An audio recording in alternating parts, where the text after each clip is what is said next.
Aloha and welcome to Piko Podcast. I'm Kyle Galdera with Kamehameha Schools Communications. Mahalo for joining us. This is our first in-person Piko Podcast since the whole COVID-19 pandemic began. So it's kind of nice to get into this new normal that we're living in. And we really appreciate you tuning in to this episode.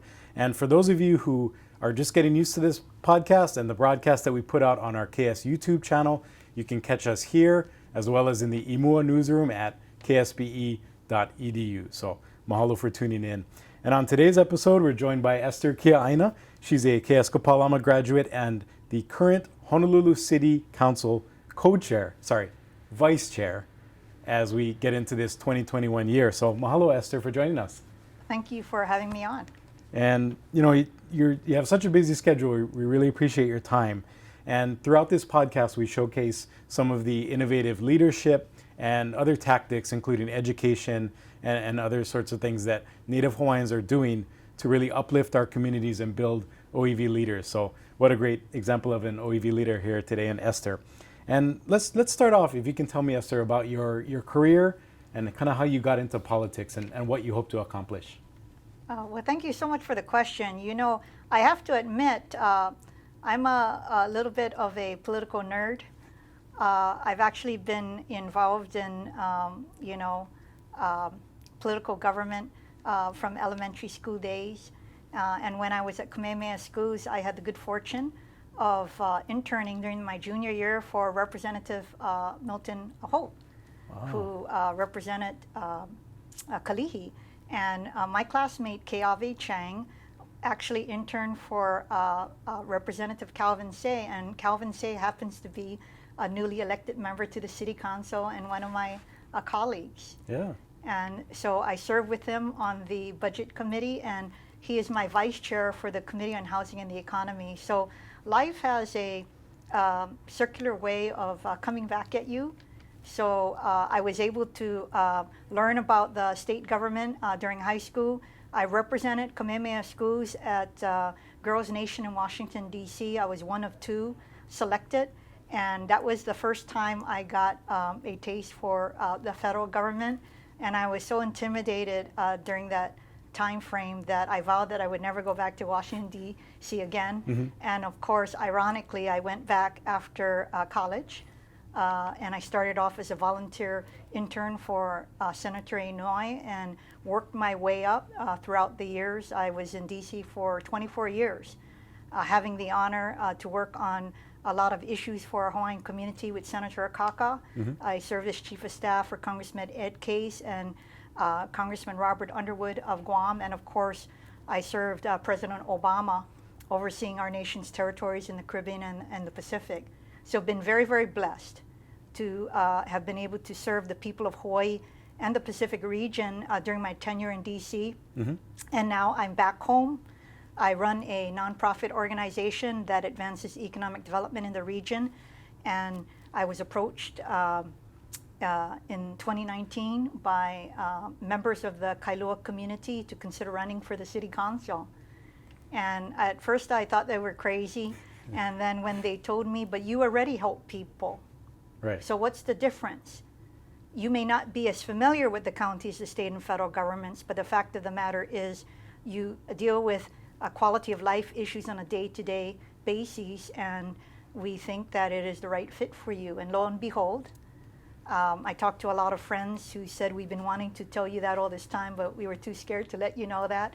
And we ran a hard-fought campaign, and I'm just delighted to be able to be here to serve with five of us that are newly elected. Mm-hmm. And I would never have envisioned that our leadership would have 3 Kamehameha alumni at the helm. Yeah. So I'm very excited. That's awesome. And I'm glad you mentioned Councilmember Say, because we're actually recording this podcast in Councilmember Kiaʻāina's office, which is just across the hall from Councilmember Say. So that brings me to my next question. With this new normal that we're operating in with the COVID-19 pandemic, how have you and your fellow council members and your staffs been able to work and operate with all the different constraints and restraints that have been popping up? Well, compared to the other levels of government, here at the council, we've always had a skeleton crew. We've made sure that when we were all eligible for vaccination that we got vaccinated. The public, of course, are unable to come to our council meetings, but everything is via Zoom, all of our neighborhood board meetings. At the moment, I do not allow anyone who is actually from the public come into my office, but I ensure that with regard to anyone who's in the county, that we still are able to do the people's business. Okay. And you know what I guess I'm worried about is just because even if 100% of us got vaccinated, I don't want people to let their guard down. I feel that this is the new normal. And in fact, we still have to be vigilant because the vaccination is only going to last, they're telling us, about 6 months. But more importantly, I think the pandemic has woken us up, as well as the rest of the world, as to what's in store for the future. We have to look at the world with open eyes. And it doesn't mean that all of our dreams, all of our passions need to be postponed, but it just means that we need to be more careful and prepare and acclimate. So I've talked to a lot of people who, quite frankly, not only enjoy working at home, but for their bosses don't believe that the effectiveness of the office has been hurt. Right. And so, you know, I wish that was true for the amount of cars on the road, and that hasn't happened. But I just think that I have long believed that government can be more efficient all the way around, and the pandemic has forced us to become more efficient. Okay. Yeah. So we just need to make sure that we continue to do a good job, and if there are challenges where people may have lost trust by the public in certain operations, right? We're going through challenges with the Department of Permitting and Planning. So let's deal with it head on, right? Send a message to other employees who may be dabbling in corruption, that we at the City Council will not tolerate that in your agency or any agency, and that should be throughout our government, because it's so important for the people to have trust in their government. And if we have things like that, then how can they have that trust? Yeah. Right. Makes sense. Yeah. I like that. Yeah. So we got to do our jobs, and then we need to hold people accountable. Okay. And that's par for the course, right? Okay. And you mentioned earlier, you know, how much pride you have that not only yourself but two other KS graduates, in Tommy Waters, who's the chair, and Andrea Tupola, who's the floor leader, are also on the City Council. So, you know, obviously when you were running, you probably didn't have that as a top of mind. But now that you're deep into it, you're in the job, how much pride does that bring you, knowing that you're representing not only yourself, Native Hawaiians, but KS as well? Oh, well, I think it's pretty cool. And if you think about it, we represent all of Honolulu. And how cool is it to have 3 Kamehameha alumni and 3 Native Hawaiians leading the city and county of Honolulu? Yeah. It's a testament to me that while anyone who is listening, who's interested in public service, you know, I started again from a young age, and then I had to go through the internship route. There's fellowships that are available, but I just highly recommend that people, if they want to get involved in government, that they do so, because we all have 3 different routes in getting here. Right. And yet we're all in positions to not only help all of the people of Oahu, but of course our Native Hawaiian community, because when we help all people, we help our Native Hawaiian community as well. And of course that doesn't mean that we can't dabble with issues before the county that impact our community. I've been one of the strongest critics of both the state and county governments with regard to the disaggregation of data, right? I am a supporter of the city and county stepping up to the plate with regard to providing more grant opportunities for our small farmers, many of whom are Native Hawaiians. And I'm hoping that I'm able to not only establish that grant program in this upcoming fiscal year, but get money. And of course, I but similar to the state, I am very worried about the city's ability to be able to sell public lands, just as the state has passed a law to require a 2/3 majority of the legislature to to allow for the state to sell our public or ceded lands. I would like the same replicated here. So there's different ways that we can dabble. Of course, I feel that everything that I do at the City Council can help uplift our lahui, but I also know that land is very important to us, so I would be looking to make sure that we can safeguard our kuleana landowners. We could look at more opportunities for our Hawaiian farmers to actually not just get land, but also get some of the resources necessary to start up, especially the small farmers. Right. There's very little funding out there. Yeah. Okay. And again, right now we're dealing with just the pandemic recovery, both on the vaccination, ensuring that Native Hawaiians get vaccinated, making sure that they are eligible. That is a matter of equity, that Native Hawaiian and Pacific Islanders get the same access to individual relief and small business relief as all others in the state of Hawaii. Yeah. Yeah. I like it. And I'm glad you brought up the farming, because I know Kamehameha Schools does a really good job of that kind of feeder program. We have the Mahiai Scale Up now. Yeah, yeah. And in the past, we've actually awarded winners of the Mahiai matchup contest with parcels of land to do their farming on. So that's really good that everybody's on the same page. You know, I was a former land asset manager for the Kamehameha Schools, 3 years, and I oversaw the Ahupua'a of Honolulu. Awesome. And actually worked on an agricultural plan. So the way I look at it is land and water is so important, and the Kamehameha Schools, of course, can contribute to that, and you are. Where I think is lacking is people need a little kokoa. And I'm hoping that the county can do what other counties are doing and provide that kind of kokoa and supplement what the state and federal governments are doing. It is not enough for me to say, that's not your kuleana. Who said? Right? So if there's any lesson for anyone who's listening out there, you're always going to say, oh, don't worry about it, it's not your kuleana. And the first thing I want you to ask is who said? And even after they give you an answer that you don't like, you go do your research and you fight. You fight for our community and you fight for our farmers. I'm glad you said that too, because you are a community fighter. I like how you phrased that when we were preparing for this podcast, and you've really built a career of doing that. So, you know, with that leadership role that you now hold, what are some of your goals that you hope to accomplish as far as a council member? Well, as a council member, I chair the Committee on Housing and the Economy. So, of course, foremost on my mind is just helping with overall economic recovery. So we had the Federal CARES Act, and now we have the American Rescue Plan Act, and it's our job to make sure that the manner of how the funds trickle down from the federal government is done equitably, right? That no one is left behind. So that's one aspect of the committee's jurisdiction. But I think first and foremost is roofs over our head, right? Whether it be affordable housing or addressing our homeless issue.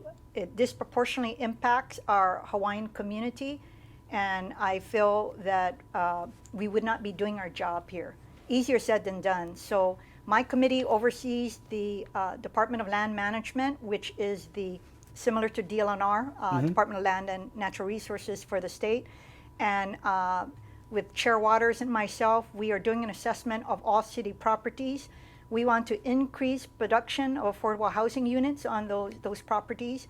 Okay. I held a hearing for the Hawaii delegation to update us on the rescue plan. I would like to see the federal infrastructure bill coming down to have a sliver of funding to provide affordable housing infrastructure for affordable housing projects, right? Yeah, that'd be great. I also believe that during that inventory assessment, affordable housing impacts all levels of income, including our homeless community. And I would like to see more efforts both for temporary and permanent housing for our homeless community, as well as transitional programs to help uplift them so that we can get them into the workforce, get them into education, whatever is necessary, or the trades, right? Working with nonprofit organizations to uplift them. So there's a lot to do, but I am emboldened by what I have worked on these last few decades, and I'm a believer that if you want to affect change, you can. And I've been blessed to be able to work on a lot of issues, and I am channeling all of my energy right now to the City Council to help Chair Waters and Floor Leader Tupola help improve basically the quality of life for all of the people of Oahu. Okay. And of course, indirectly our Hawaiian community. Great. And on that note, not only are you doing that great work, but you're also serving as a role model for other Native Hawaiians and aspiring ōiwi leaders, whether they're young keiki in high school or even career professionals. So what would you say is important as a role model, in addition to the great work you're doing, to impart on those that are looking up to you that way? The first thing I would say, and I didn't learn it until I was in my late 20s, when I kept on comparing myself, if I did this, I'd be better off. Never, ever let anyone, no matter what your age, have you compare yourself to others, to question your self-worth. No matter what your station is in life, whether you had mentors or not, all you have to do is believe in yourself, know who you are as a Native Hawaiian, no matter where in the world you live. And once you have that, and you set your mind to what you want to achieve, again, whether it be career-wise, in education, culturally, right? Don't let anyone dissuade you. And if you ever have any question, please look for mentors.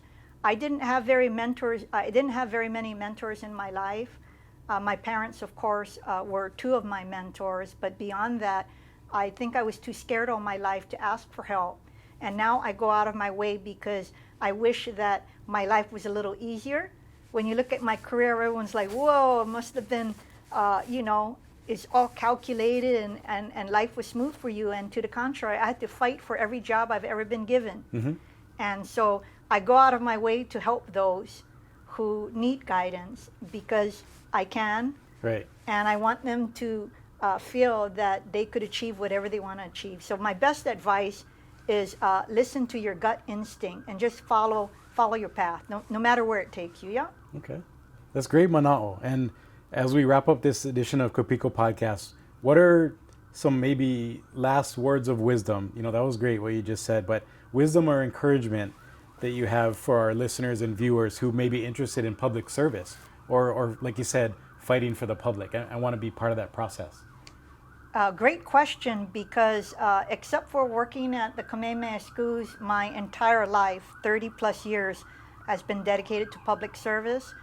And so I guess I just want to let everyone know that through public service, I have been able to affect change on a multitude of fronts, including justice for our people. It's all relative. What is justice for our people, right? Right. And so I feel that whether it be Native Hawaiian specific issues or issues that deal with Hawaii's economy or affordable housing or homelessness, directly or indirectly, everything touches our people.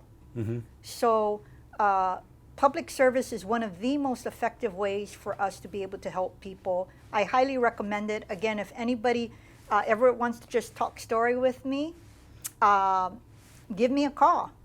I'm here for you, but talk story with people who are in the field.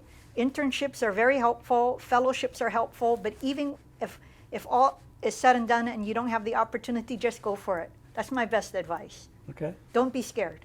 Awesome. I like that. And for more, if you enjoyed this podcast, not only Esther, but Tommy Waters and Andrea Tupola, we're doing a feature story on the trio of alumni who are on the City Council for the next Imua magazine. So stay tuned for that. Probably late May, it'll reach homes, and early May for the online edition. So I know I'm looking forward to writing it, and I think our fellow alumni are looking forward to reading it. So that's great. And then also stay tuned to the Kamehameha School's social media channels. And like I mentioned earlier, the Imua newsroom, www.kspe.edu.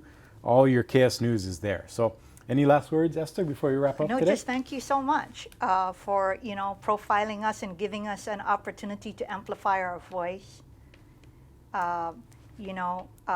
with 3 alumni here, I'm hoping that we could live up to the expectations. I think all of us individually have worked very, very hard to get here. So I think combined, we can even work harder for the people. Awesome. And on that note, for Esther, I'm Kyle. Take care and aloha.